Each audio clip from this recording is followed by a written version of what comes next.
Daneen Ruggles, and preparedness from the book, Marlene's Magic with Food Storage, her mother's book. Okay, today, Maria, we're going to continue in step 5.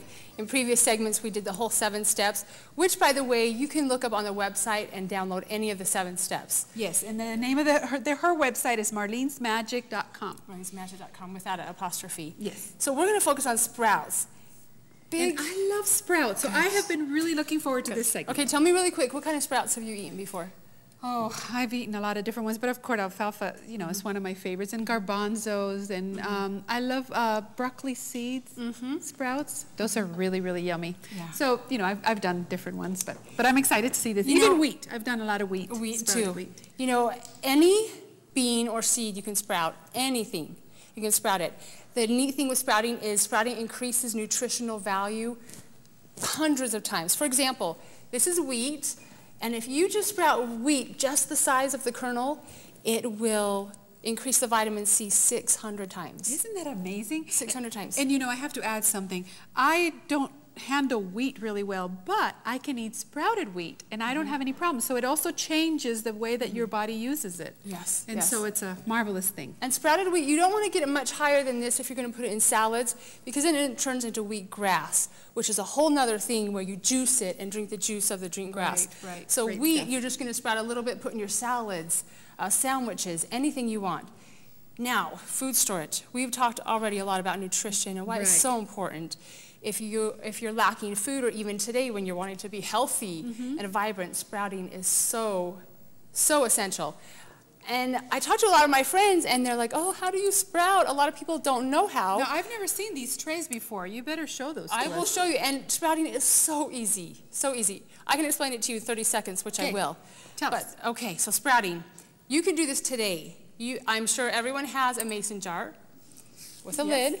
Now, you can get cheesecloth, you can get a little screen that's used for sprouting, or you can cut a nylon. Just make sure it's clean, but cut your nylon and put it on top. Now, with anything you want to put, I'm going to say with the alfalfa, if I did this in a jar, I would just put 2 tablespoons of the seed in the jar.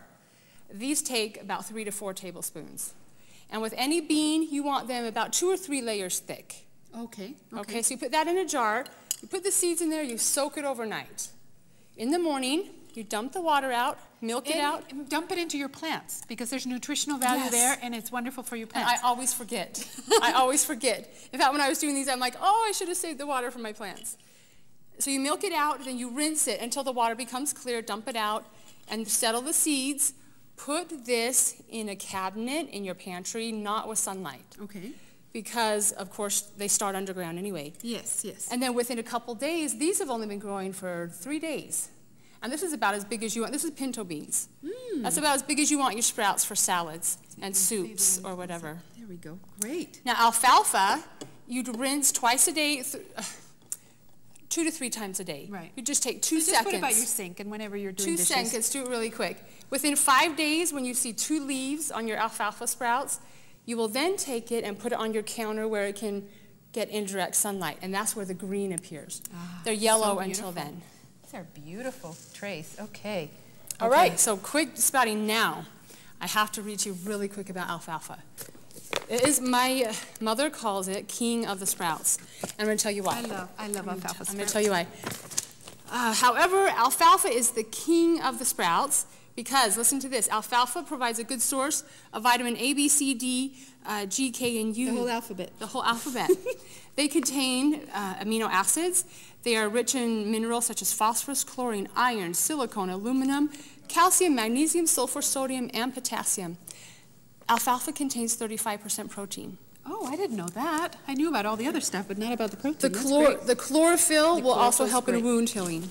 Okay, we have like a minute and a half. Okay, let's do this. Yes. We're going to make you a drink. Anyone can make this at home.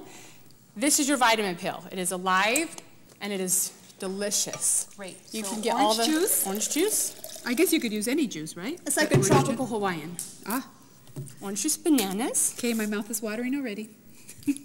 Orange juice and banana. And are you going to put sprouts into this? Yes, I am. Okay. And you will barely tell. Cool. We have had so many people. Okay, being a nurse, I have been able to look in a lot of medical journals. Alfalfa is the thing nowadays. Okay. Great. Okay, we're going to stick live alfalfa. Alfalfa in there. Any ailment you can look at its cure, alfalfa is among the top.